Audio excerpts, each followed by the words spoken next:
streets of Phoenix, Phoenix. Welcome to the streets of Phoenix. Ooh, welcome to the streets of Phoenix, Phoenix. Welcome to the streets of Phoenix. It's that time of the night, we gon' get it started. Just put your hands in the air, come and join the party. We wanna know what you're thinking, what you're talking about. Let's have some fun, here we go, time to scream and shout. Ooh, welcome to the streets of Phoenix, Phoenix. Welcome to the streets of Phoenix. Ooh, welcome to the streets of Phoenix, Phoenix. Welcome to the streets of Phoenix. Welcome to the streets of Phoenix. Welcome to the streets of Phoenix. Welcome everybody to the streets of Phoenix. I'm Al Joseph. And I am Christine Uzo. And we are ready to take you guys on a ride through the streets of Phoenix. Yes, indeed. We are getting into the streets of Phoenix, and we are shedding light on all the diverse things going on in our communities. And I'm so excited for another amazing show we have going on today. That's right. It's been a pretty exciting summer so far with our Get Fit for the Summer campaign. So we definitely want to keep everybody encouraged. Matter of fact, I can't believe you can still concentrate today with all this goodness I got going on. You know, I've been keeping it right, girl. Oh, you really tried it. But I know what I can concentrate on, and that's to say hello to the man behind the music. You guys know, my main teddy bear, Mr. DJ I Am Sam. So, Christine, you ready for another great show today? Because I'm ready to skip the small talk and dive right into it. You already know how we do on the streets of Phoenix, but I can't help but notice how extra juicy you are today. What's going on? Well, you know, I can't help but be excited about today's topic because we're going to talk to some of the coaches here in the Valley and athletes about the huge impact sports has in our society, as well as take a look at some of the youth in their lives today. And we're going to take a look at some of the students, athletes, and see how things have changed. I mean, I'm a former athlete myself, but that still is not explaining, like, why you so extra pumped? See, you're back on the haterade juice because you know I'm about to be the next Larry Fitzgerald killing it on the football field this season. And, of course, I'm open to a few extra tips. Oh, is that right? Yeah, that's right. And don't be calling me up and don't pay that loan either. When I get drafted first round, I'm going to be like, nope. Okay, mister, I'm going to leave you alone then. I did hear that you have a couple skills on that field, and I am not trying to mess up no potential checks. So we cool, I guess. You know it. Much like this cool lineup full of athletic minds that we have for the people today. Yes, from basketball to football, from baseball to track, we are sitting down with some former athletes and coaches who are going to give us some insight on today's youth sports and what you need to know about making the right decision for your kid. So stick around. You don't want to miss this. Come on back.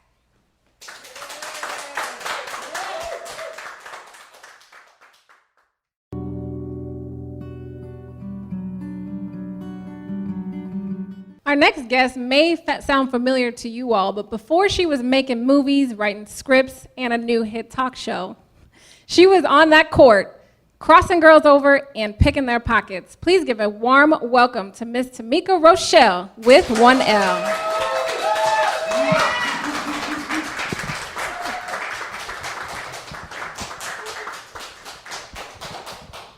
What's up? Wow, it's nice. Hey. We have Tamika Rochelle in the living room talking about sports. Now I'm sure people, you know, who are only familiar with the entertainment aspect of your career are maybe saying, well, what the heck does she know about sports? But before we dive into it, tell us about Rochelle with 1L. How did that come? Where did that come from? The old Rochelle with 1L story. Quick story, you know, my dad was retired military. We lived in Germany for about 7 years. So I was over there in second grade, and I remember having to do this assignment where you had to write your full name. And, you know, I wrote Tamika Rochelle, spelt it with 1L, and my teacher was checking everybody's paper, and she's like, you know, Rochelle, are you sure there's not 2 L's in that? I said, well, I'm pretty sure it's 1. And so she's like, well, I don't know. I think Rochelle's spelled with 2 L's. You may want to go home and check with mom and dad and just make sure you're spelling it right. So, you know, she had me second guessing myself. Like, I don't know how to spell my name. So I go home and I'm like, Mom, you know, how do you spell my middle name? Like, is it with 1 L or 2? And she's like, it's with 1. I said, well, my teacher said that it's supposed to be spelled with 2 L's. And she's like, you tell your teacher that your name is Tamika Rochelle with a 1 L. And I always remembered that. I never really talked about it again, but it was something that just always stuck out, just how personal my mom took it. Mm-hmm. She wanted to be unique. She wanted me to be unique. She spelt it uniquely. And And yeah, she made sure to let that teacher know that my name was Tamika Rochelle with one L. Wow, So there it's you go. Now, take us back to before Tamika Rochelle. Talk about Tamika, the athlete. Tamika the athlete. Yeah, I mean, I was very fortunate. You know, my parents always encouraged. I have an older brother, and they were always very encouraging at a very young age for us to get involved in sports, to be active, to have different things to do, different outlets. And that was a time when you still, you know, played in the yard, you know, so I just wanted to be like my brother. I was out there, you're playing football, I'm playing football, you know, you're playing baseball, I'm playing baseball. So I always wanted to do everything he did, and so that's kind of how I got into it, just kind of following behind him.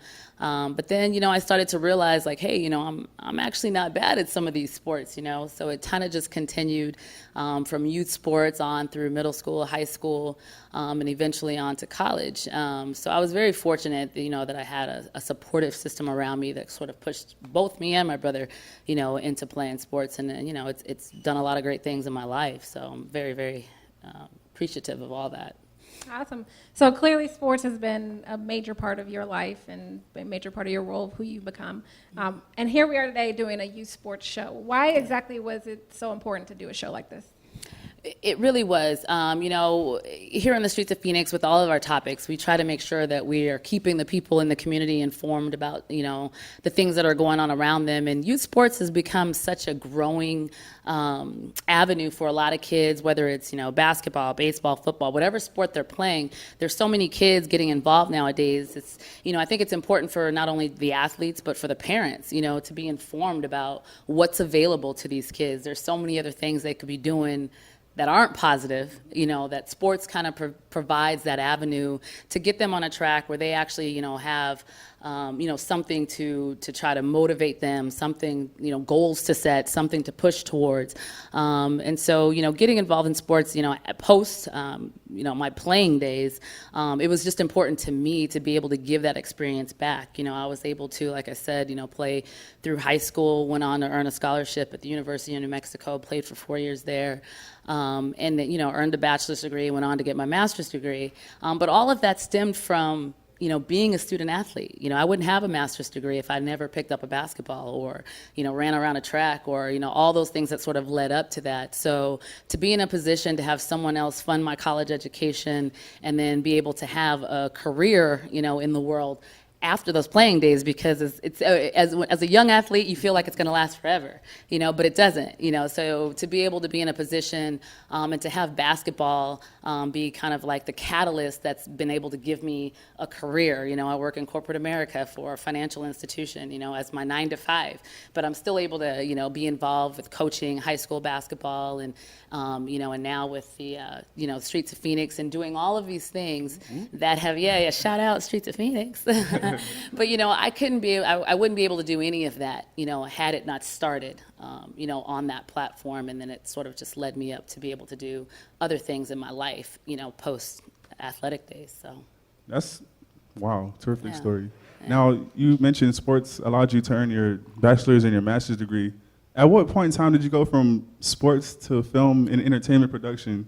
Yeah, I mean, yeah, kind of funny story. It seems like I've lived like 3 different lives, but you know, like I said, I've always been an athlete, and then I just happened to be, you know, working on a business trip, and on my way back, I had started writing the script for a movie that I wanted to do, and met a former athlete, ironically enough. It's still the athletes, full circle. But I had the fortune of meeting Terrell Suggs on a plane, and they were coming from a film festival. And so I'm like, hey, you know, let me just pick his brain a little bit and find out, you know, how to get into this whole film thing. I have the script. And he was kind enough to sit down with me and, you know, kind of just hear me out on the script idea. And, you know, he gave me 3 words. He just, you know, he was doing his own movie at the time, so we didn't get to work together. But, you know, he looked at me and told me, he's like, you know, that sounds like a really good idea. Finish the script. You know, those 3 words, finish the script. And I put it on a Post-it note, stuck it on my Mac, and I finished the script, you know, and as a result, we were able to go on and make a feature film, which has now led to, you know, again, the show and things like that. But, you know, just that small conversation, you know, like I said, I had the tools just from being around, working in a team environment and things like that to say, hey, you know, let's see if I can do this. Let's see if I can do it. Let's push myself to see if I can try something new and be good at it. And so that little bit of inspiration, shout out T-Sizzle. appreciate that, but it's led to me being able to do a lot of fun things with this entertainment stuff. So Nice. And it's so amazing how powerful just even the smallest words can have an impact and how it Absolutely. can change our lives completely. Absolutely. Swinging back to the athletic portion of your career, we're going to be talking to a lot of different coaches and former players today. But based on your experience as a student athlete, what advice would you give to a young player who's like, I want to take my game to the next level. I want to get to the next level? I mean, honestly, I would say, make sure you're doing it for the right reasons. A lot of times kids are playing sports, whether because mom and dad wants them to, or their friends are playing it, or whatever. I think first, you have to be, honest with yourself and ask yourself, why am I doing this? What am I here for? What do I want to get out of it? And then be prepared to do the things that it's going to take to get you where you want to be. Your work ethic needs to be aligned with where you see yourself being. You can't say you want, a Stanford education, but you're only willing to, read the book for 5 minutes and then you want to go to your friend's house. Like, you have to be willing to align, the work that it takes to get to where you see yourself being. And the other thing I would say is just, all options are good options. Some kids are so focused on, I want to go to this school in this state, in this city. You want to go anywhere that someone's paying for it, so you have to be able to keep your options open for those that have the potential to, be recruited and things like that. You want to make sure that, every option, you want to entertain every option, and give yourself the best chance no matter what sport you play, whether you play one sport or multiple sports. So I think that, that's probably the biggest advice. I just, make yourself available. Very nice. Well, there you guys have it, Streets of Phoenix. We have our very own Tamika Rochelle and Inside the Scoop. Don't go anywhere. Up next, we have Mike O'Gwin with Precision Basketball Academy. Come on back.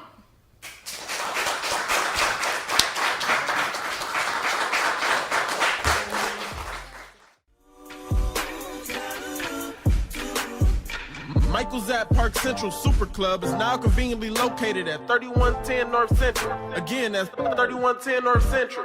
With all the top-of-the-line amenities, top-notch food, famous chicken wings, top-shelf drinks, along with the exclusive VIP booths to complement your all-star night. And don't forget to capture the moment with yours truly, Kurt Till, the photographer. Again, that's 3110 North Central. Tell them 3D Central.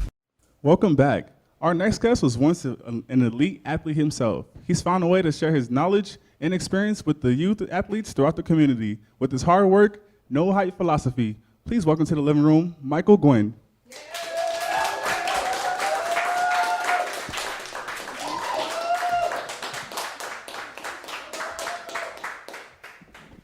Well, first off, welcome to the living room. We try to keep it nice and comfy there for you. No doubt. I need that comfort level. I want to dive right into your story, and we're excited to see like where you've been and how you got to where you are today.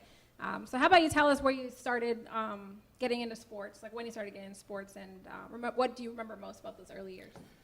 Oh, man, I started in sports probably about 4 years old or so. I come from a family, a bunch of accomplished athletes. I was growing up in Compton, California, so things were tough. Sports were always a way out. That's what I knew.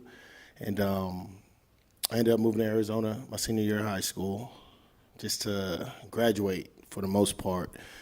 Had a great opportunity in college. I ended up bouncing around to 5 different universities. I just couldn't figure it out, and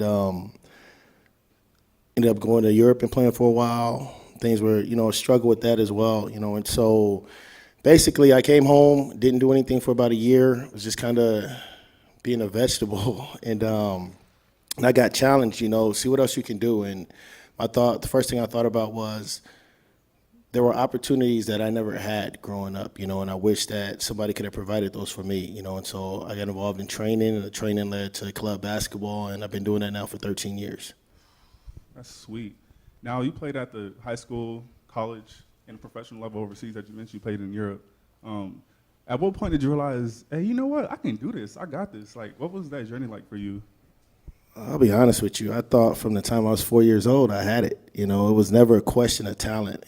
For me, it was more off-the-court decisions that I would make, just kind of lacking the maturity to be that individual, to be able to understand the success that was coming at me, and having the confidence to understand if I stepped away from the crowd and didn't do what, quote unquote, the popular thing was to do for that period of my life, Right. you know, that I would still be okay and I'd still be accepted, you know. So it never, like I said, never had to do with the skill set. It just always had to do with making the right decisions off the floor. Right. Awesome. So tell us a little bit about, I know you're the founder of Precision Basketball Academy. It's like an elite training program for young kids. Tell us exactly what you offer and to young athletes and how they're looking to improve their game. Well, we offer private training, small group training. We call academy training, which is our bigger group training which is more financially effective for most families. But we start off, you know, we have kids as young as second grade, and we go all the way through kids that are in college. You know, we have a couple players that are still playing overseas that come back and work with us, but we kind of cover the whole gamut. And then in addition to that, we have the club program, which is Arizona Rebels Club Program, which is a feeder for those students that need a club program to play with. And, you know, we have different levels for that as well. You know, not everybody's going to be the top tier talent, you know, but everybody has a level that I think they can play in. There are more life lessons to be learned through sport as opposed to just chasing scholarships. Okay, so is the camp offered something like year-round in the summertime? We do it every day of the year, pretty much. You know, I mean, of course, we take Thanksgiving off, we take off Christmas, but outside of that, we're pretty much in the gym. And you have you have your boys and girls travel club teams. Is that similar, or is in conjunction with the training itself, or is it different? Well, it's two separate programs, but they work hand in hand. You know, so anybody that's in our Rebels Club automatically can participate in any of the trainings that we do. Right. But if you don't want to play for us, you know, you can always just come and do the player development portion of it. So, I mean, they work hand in hand. You know, the same way we coach is the same way we train. Nice, I got you. And so for parents or young players that are looking to get into this type of training or club team, where can they find you and what's their first step to get involved? The first step is probably to just look us up online. They can find us at www.precisionbasketball.com, or you can find me on Facebook at, I think our fan page is AZ Rebels/Precision Basketball. And we have an online form that they can fill out. It's tough to reach us by phone because we stay pretty busy, you know, but getting that online information or that contact for us is always a good first step. Awesome. Well, thanks so much for kicking it with us in the living room today. We really appreciate it. You had a lot of great information. If you're looking for to get involved in something like this and get involved with his camps, make sure you hit up Mike Oakwin with Precision Basketball Academy and also Arizona Rebels Basketball. So we are going to take a quick pause. We've got more on the way. Come on back.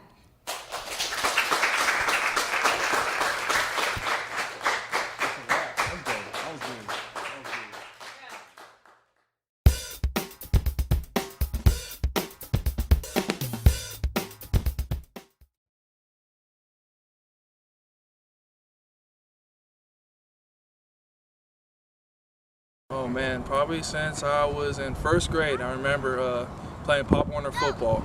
I didn't really know what I was getting into at the time. My mom forced me to get out the house and go play with my cousins, and ended up playing. And I never stopped playing until just recently, my first year coaching at Phoenix College. So it's been a long journey.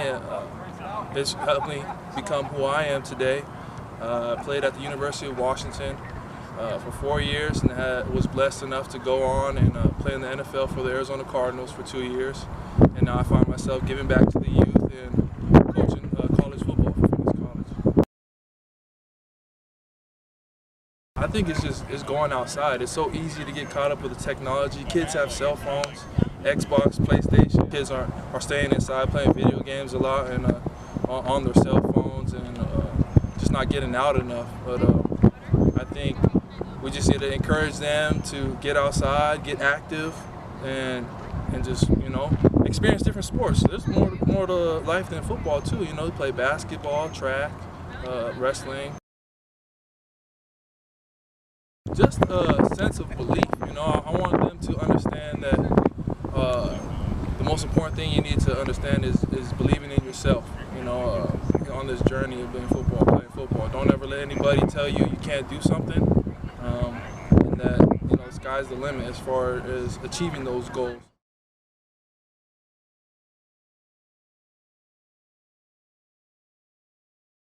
my name is Pierre Sinkfield. I played football at Arizona State, and then after that I went to the Houston Texans, and then I played in the CFL for the Hamilton Tiger Cats. It's all done now for me, so I'm coaching at Phoenix College, and I'm just here to teach the guys how to play football, the fundamentals of the game, because everybody has talent, or the ones that do have talent, but at the end of the day they lack the fundamentals, and that's what's important. Straight up honest, I played football in the streets every day as a kid. I mean, if we weren't playing in the streets, we were playing at a park. We were constantly outside. I think nowadays, due to video games and things like that, everybody's inside. So they're lacking the fundamentals of just having fun, playing, running, chasing, things like that, changing direction, because they're inside sitting on their butt. It's unfortunate, but it is fun playing video games. But at the end of the day, if you want to be successful, you got to get out there and not only do what you enjoy, but make friends. I mean, being around people, learning how to socialize, things like that, learning how to carry yourself. Those are very important tools that we're going to be teaching.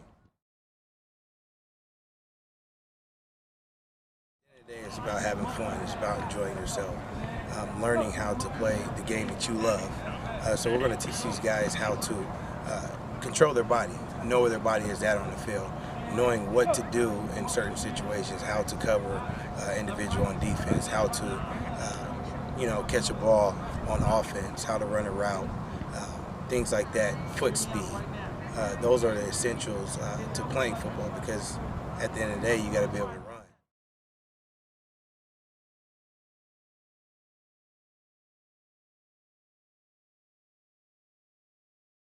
From Carson, California, born, bred, and raised in a park called Victoria Park, which is probably the #1 youth sports program in Southern California. I'm stretched to say all of California, because we put a lot of players in college, where a lot of players have gone on to play college football out of that youth park. I myself went to Arizona State University from '96 to 2000. Had an opportunity to play on the undefeated team here and play for a co-national championship in the Rose Bowl. Was blessed to have the ability to win a couple MVPs here at ASU and be a Heisman candidate and go on to be entered to the ASU Hall of Fame, which is huge. And just from a football standpoint, what I bring to the table is tangible experience. A person who's done it on every level. I've won a high school championship, won the Pac-10 championship, won a Super Bowl. I know what it means to win. I know what it means to put in the work to win, and what a winning situation looks like, and what that preparation looks like in order to reach those goals. Today's athlete, I think the biggest thing that is missing is it's just that's the biggest problem with today's, is that they're just athletes. They're not football players. We have a lot of guys that are great athletes, but not football players. And I think the biggest thing is people confuse potential with production. And a guy who has a production in college, but necessarily isn't the greatest athlete, but puts up the numbers and is a football player and knows how to play football, those guys are being overlooked for guys that can run 4.2s and 4.3s, and that's become the rule. And to be honest with you, that's not the rule. That's an exception. People that run 4.3 and 4.4 and 4.2, that's an exception. It really is. There are a lot of great players that run 4.5, that run 4.6. I mean, you got Jerry Rice. I think he ran over a 4.5 or 4.6, but he's never been caught a day in football, ever. When he gets the ball, he's gone. He's not a 4.3, 4.2 guy. It's a difference between running away from people and outrunning people. Football players know how to run away from people. Athletes outrun people. The biggest thing for me is what I try and convey to the kids from a football standpoint is just functional movement. It's teaching them how to move. From the day you've got up and you've been walking around, you've been turning right, you've been turning left, and just like everything else in life, there's rules to how you do things. And most people haven't equipped these young men with the rules. They tell them what to do, but seldom does anyone ever show them how to do it. And so my thing is being able to show them how to do it. Just run training. Just trying to teach kids how to run, the proper way of running, how to train, how to prepare for life, how to prepare for the things that school doesn't prepare you for. And that's just, being a young man, how to be a young man, what that looks like, what's that process like. There's a process to everything. Where do you start at? Where do you begin at? How do you identify those markers so that you can start to move forward and understand the progression and be able to track your progress? Super Bowl champ J.R. Redmond right here on the streets of Phoenix. Thank you so much for coming out. Best of luck, and Thank you. Keep up the good work in the community. We appreciate it. All right.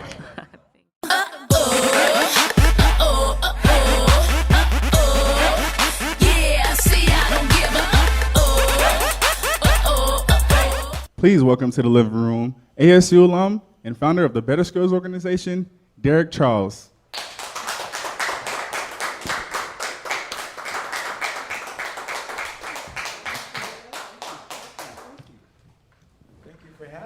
Well, yeah, thank you. I know you were here with us in the previous episode in Dee's VIP Den, so now you're here in the living room with us. So welcome. Yes, thank you.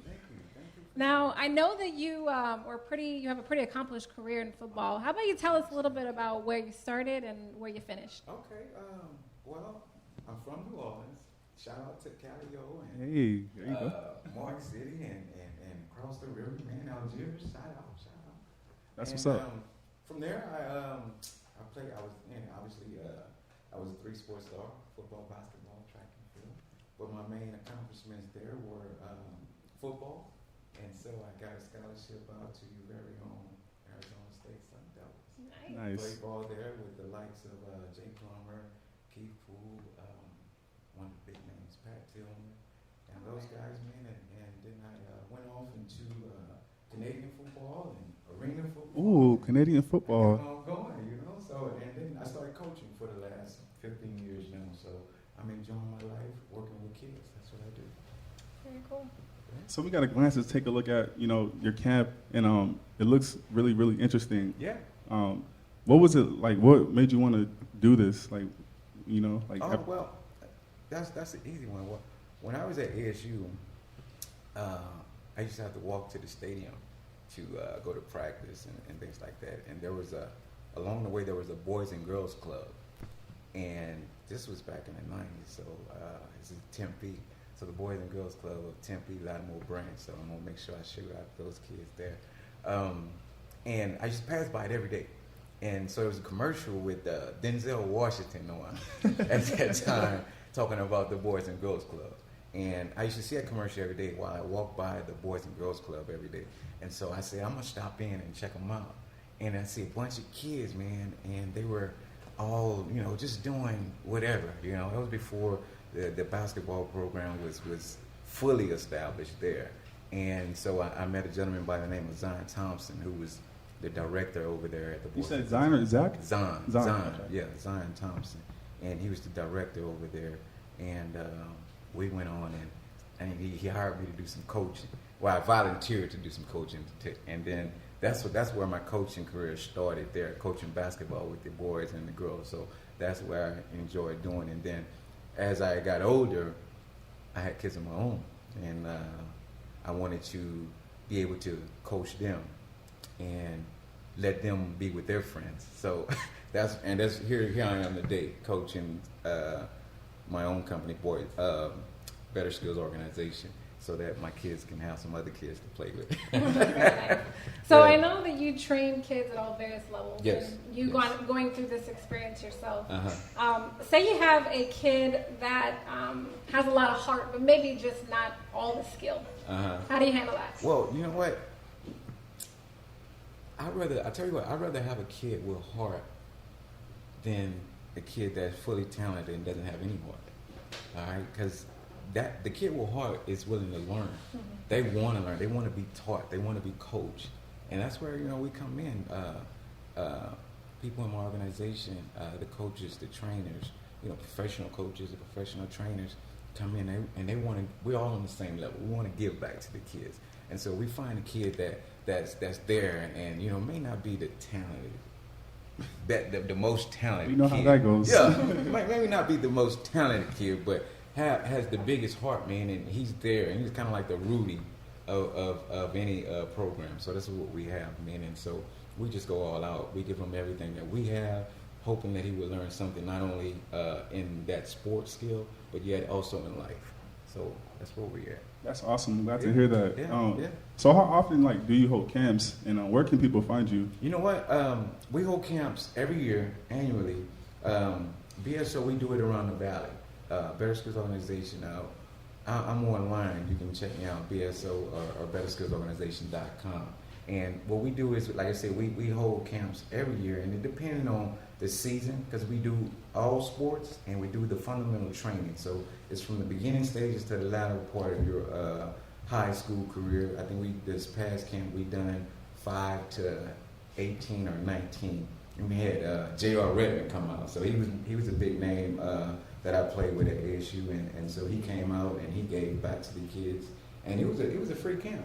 You know, I tried to charge $50 to cover some of the stuff, but I went up paying it out of my own pocket so that other kids can come for free, man, and JR can come out and give his skills. And we had other people like Coach T. Will, Phoenix College coaches, you know, and other former NFL players to come out. So it was a great camp, and we had a great time.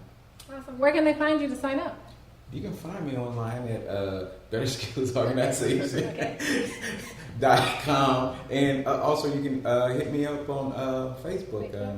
Yeah, Facebook. You can find me on Facebook, Derek Charles on Facebook. I don't even know my handle. I should know my Instagram handle or something. I don't know it personally. I know people, they find me by my name, I guess. So you can look me online, and I got a link on, I think it's betterskillsorganization.com on Facebook. You can find that link. So check it out. Awesome. There you have it, ladies and gentlemen. Please give it up one more time for Derek Charles. Thank you so much.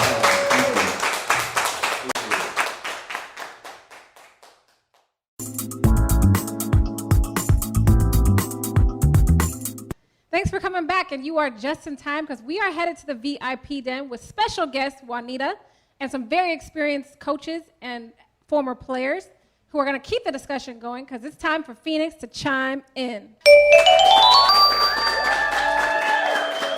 Hello. This is Juanita Mabane coming to you from the VIP Den. Today we're going to talk about youth sports and really kind of get into whether or not in general we think these young athletes are on the right track, or are they kind of headed in the wrong direction, kind of getting a little bit derailed. So before we get started with the topic, let's go ahead and get some introductions from our panelists. Panelists, go ahead and tell us a little bit about you and your experience as an athlete or a coach. First of all, thanks for having me. My name is Corey Rojek. Growing up, played sports my entire life, played football, basketball, and baseball all through high school. Ended up earning a Division I baseball scholarship to Cleveland State University and also walked on to the basketball team there. So got to play 2 sports in college, which was quite the challenge, but fun.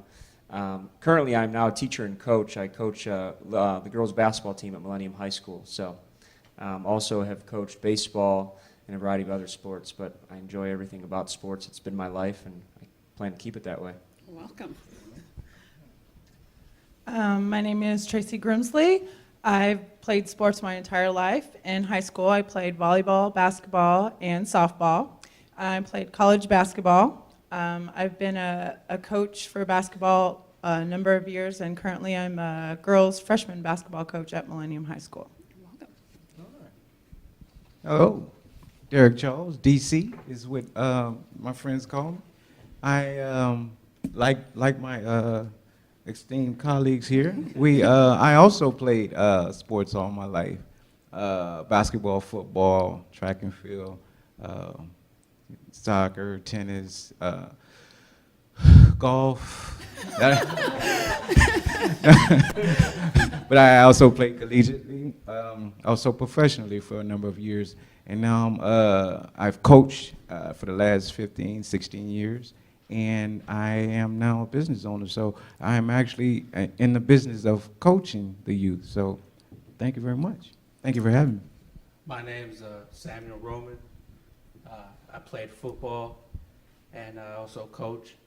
Been coaching about 5 years.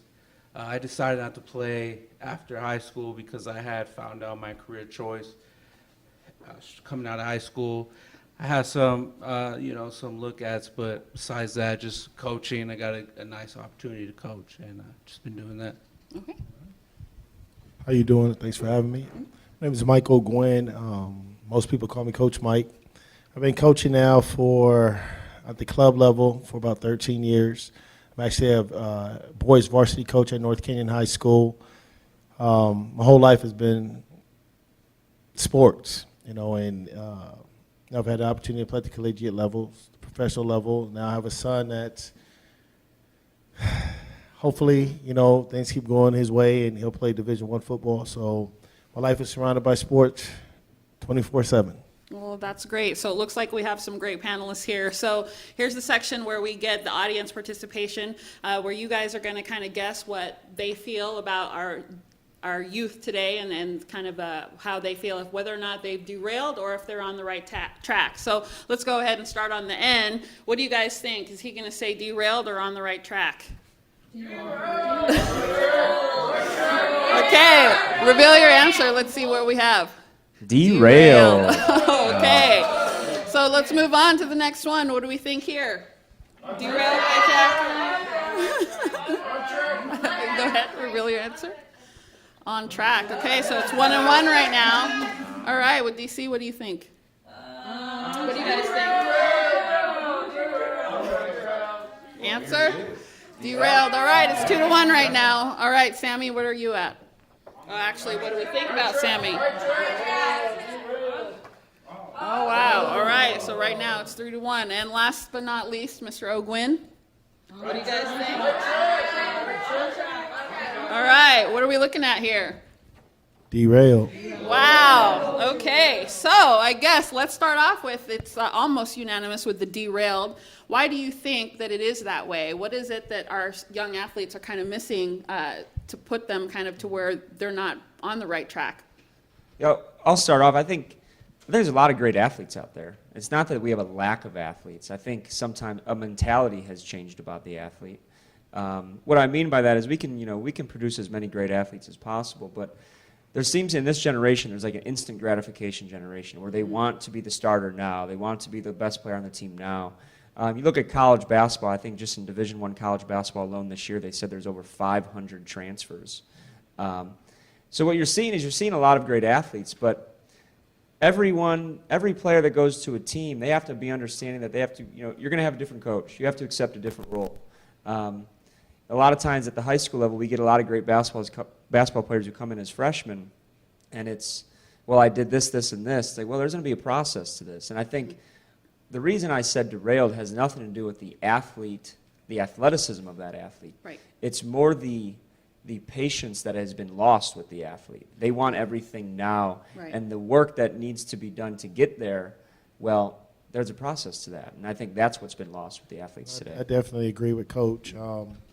I think the players are definitely better trained, faster, stronger, more athletic than in years past. But I definitely see the sense of instant gratification. But I also think, at least in my experiences, we have a lot of players that aren't competing to compete. They're competing for the social part of it, or they're competing for everybody to recognize that they're good talent, and there's a big difference between a competitor Right. and someone that plays. And I think we have a lot of great athletes that play, don't necessarily compete, and it's constantly, let me find the right fit, let me find the right fit, let me find the right fit, instead of learning how to compete within a fit that you've already established. Right. I think somewhere along the line, the dream, the understanding of what the next level means got misinterpreted or misunderstood, because now kids see the professional athletes on television and they're thinking, man, I want that house, I want that car, I want this and that and the other, right? But sometimes I think the generation now is looking at the fast life before the real life. And once you get there, it's I guess the misconception is, how do we get there, and what do we do to stay there? And then what do we do after we've gotten there, if we get there? Right. I saw a statistic online, and I like to read a lot about sports in general. And there was 1.1 million student athletes, right, in high school, whether they playing football, basketball, baseball, whatever. 50,000 of those kids out of 1.1 million kids, 50,000 of those kids will actually play high school ball, actually play.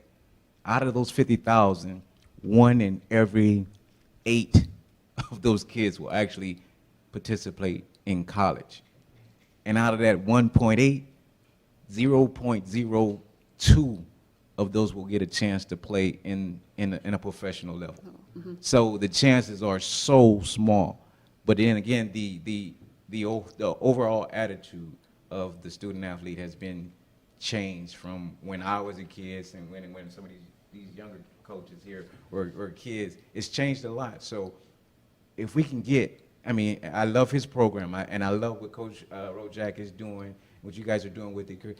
If we can get the kids back on the level that we are familiar with, and it starts, you know, at home, obviously. But I was having a discussion that we, as the coaches, probably the biggest role model that these kids, some of them, will ever see. And if we can translate our thoughts and our past into their life, right, then we'll have a different of a change. And the change has to start somewhere. And so why not with us? Well, I want to hear a little bit from you. You were the only one who said kind of on track. What are you thinking? Tell me about what your thoughts are. The reason I said on track was, there's a but, because I had my dots on there. The great amount of opportunities that kids nowadays are offered. There's so many different things available at so many different levels, and every program's just great.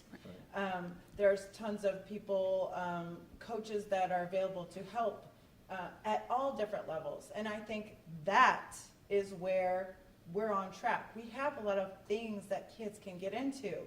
It's after they get into it, what they're doing there to have fun, to play, to get better, to compete, whatever they're there. Right. But I think, you know, along the lines of some of their parents' expectations of why they're there and what they expect out of their kids, and you know, different things like that is where I think we're derailed. Right.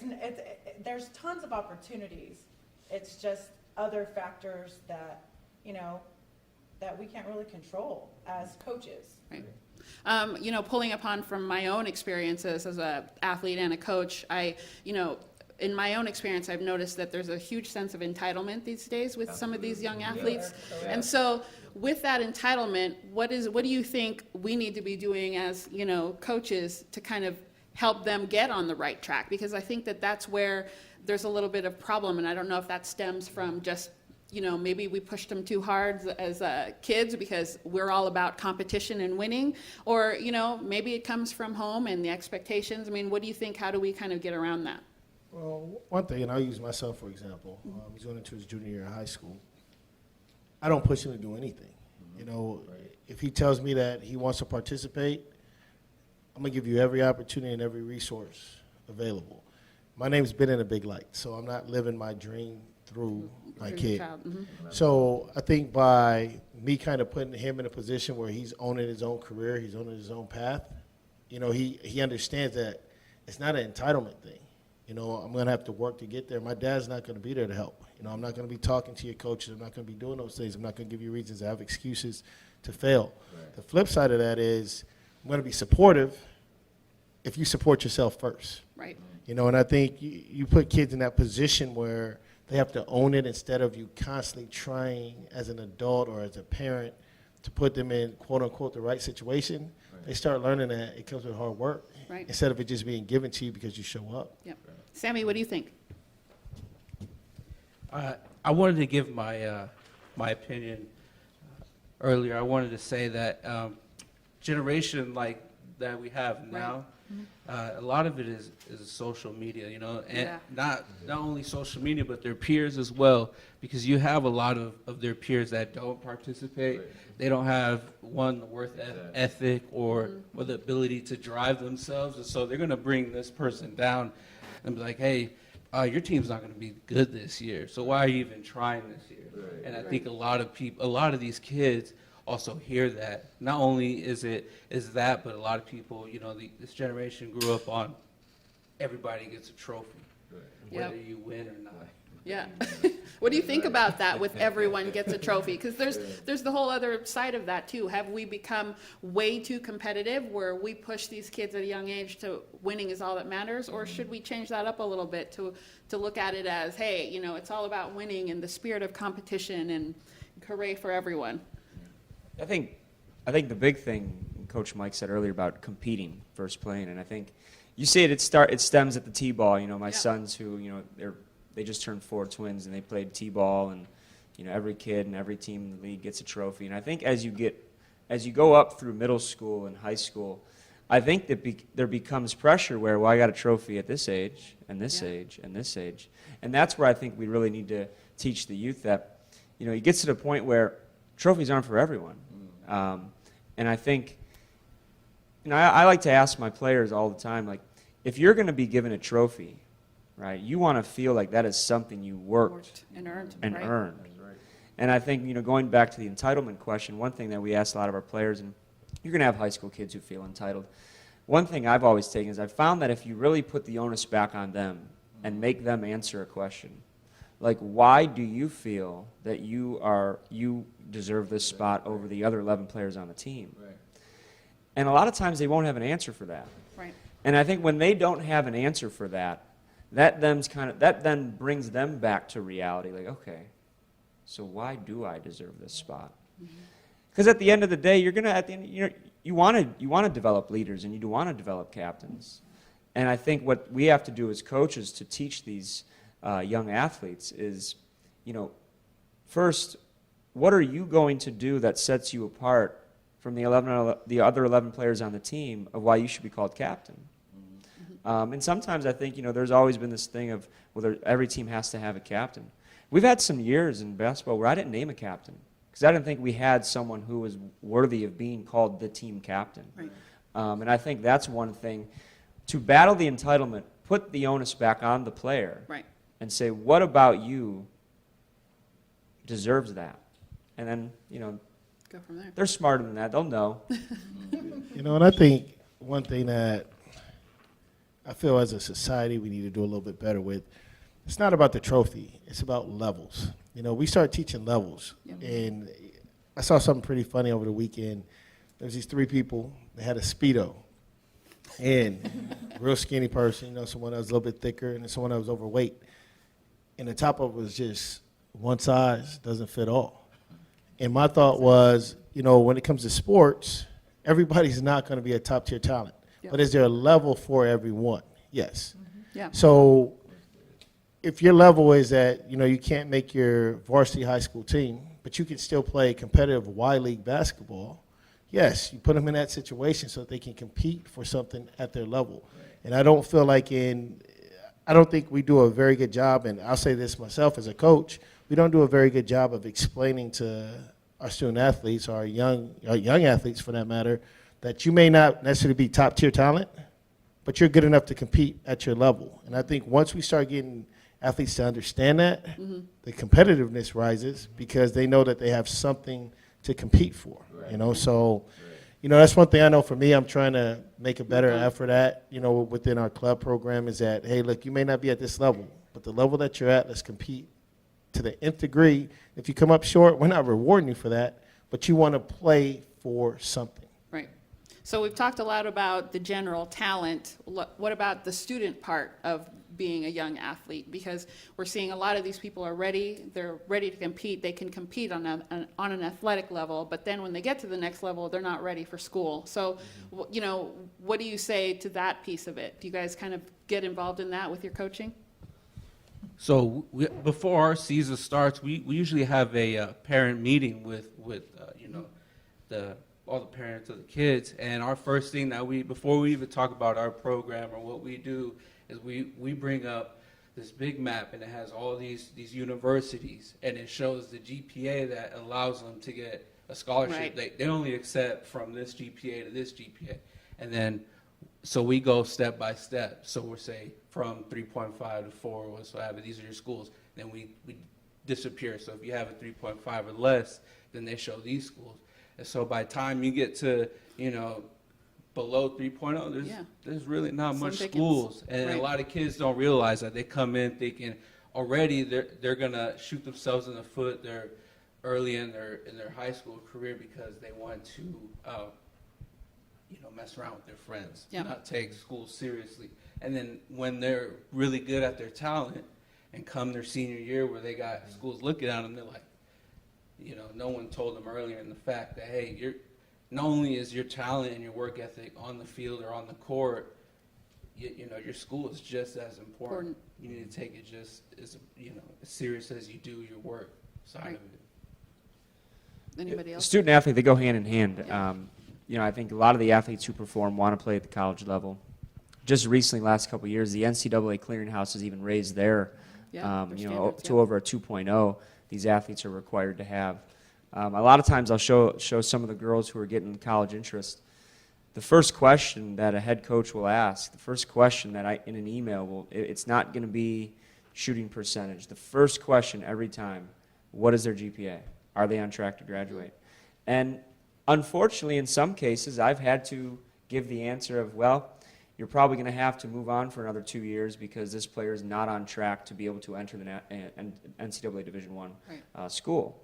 More times than not, I'd say our athletes meet those minimum requirements, but I think that's where you get into the home life. And what I mean by that is I'll get some parents who are mad about the playing time, but it's like, well, your daughter's ineligible right now. So you're worried about the playing time, but even if she was playing more, she wouldn't be able to play at all because she doesn't have the grades to get on the court. And as a coach, I get 100% more communication about an athlete's role on my team than a student's role in my class, and that's really sad because I've been teaching for 8 years as well. So I think a big thing is I would love to see more parent involvement in regards to the academics. That's the way it is. Well, thank you guys. You guys have been great. This discussion could probably go on and on. But there you have it. The Streets of Phoenix have spoken. We want to hear from you, so make sure to hit our website at streetsoffphoenix.com/PHX. Chime in. Definitely want to hear what you have to say. Thank you to all the panelists, and thanks from the VIP Den. We will be right back.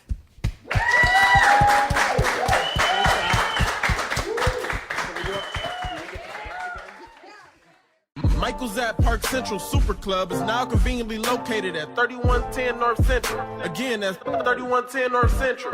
With all the top-of-the-line amenities, top-notch food, famous chicken wings, top-shelf drinks, along with the exclusive VIP booths to complement your all-star night. And don't forget to capture the moment with yours truly, Cartel the photographer. Again, that's 3110 North Central. Tell them 3D Central.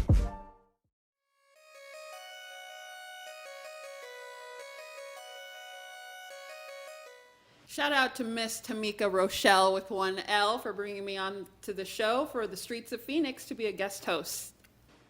I'd like to give a shout out to my freshman coach, Coach Grimsley at Millennium High School, my varsity assistant, Coach T, which you guys know her as Tamika Rochelle with 1L, and also my family, my wife Jocelyn, and my sons Ryan, Reagan, and Robert. They let me get away from home and coach all these wonderful kids we have today. I'd like to give a shout out to my husband, Kevin Grimsley, the man, the myth, the legend, and the Grimsley girls. You guys are awesome.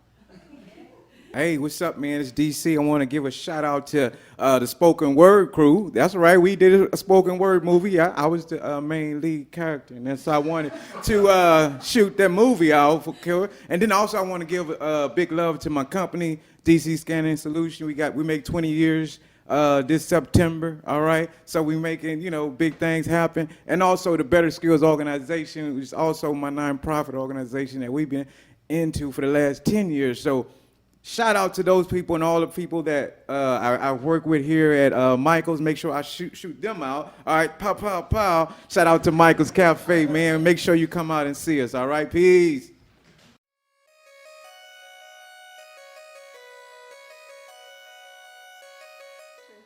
Well, that's all the time that we have today. Another great show in the books. Special thanks to all of our guests, Derek Charles, Mike O'Gwin, Ms. Tamika Rochelle with 1L, all of our guest panelists, and to all of our house guests, the best audience in Phoenix. Thanks for coming through and riding through the streets of Phoenix with us, because here, we're not just a talk show, but...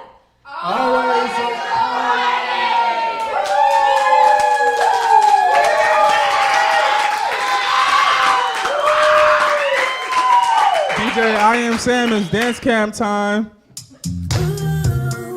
Welcome to the streets of Phoenix, Phoenix. Welcome to the streets of Phoenix. Ooh, welcome to the streets of Phoenix, Phoenix. Welcome to the streets of Phoenix. It's that time of the night, we gon' get it started. Just put your hands in the air, come and join the party. We wanna know what you're thinking, what you're talking about. Let's have some fun, here we go. Time to scream and shout. Ooh, welcome to the streets of Phoenix, Phoenix. Welcome to the streets of Phoenix. Ooh, welcome to the streets of Phoenix, Phoenix. Welcome to the streets of Phoenix. Welcome to the streets of Phoenix. Welcome to the streets of Phoenix. Ooh, welcome to the streets of Phoenix, Phoenix. Welcome to the streets of Phoenix. Ooh, welcome to the streets of Phoenix, Phoenix. Welcome to the streets of Phoenix. It's that time of the night, we gon' get it started. Just put your hands in the air, come and join the party. We wanna know what you're thinking, what you're talking about. Let's have some fun, here we go. Time to scream and shout. Ooh, welcome to the streets of Phoenix, Phoenix. Welcome to the streets of Phoenix. Ooh, welcome to the streets of Phoenix, Phoenix. Welcome to the streets of Phoenix. Welcome to the streets of Phoenix. Welcome to the streets.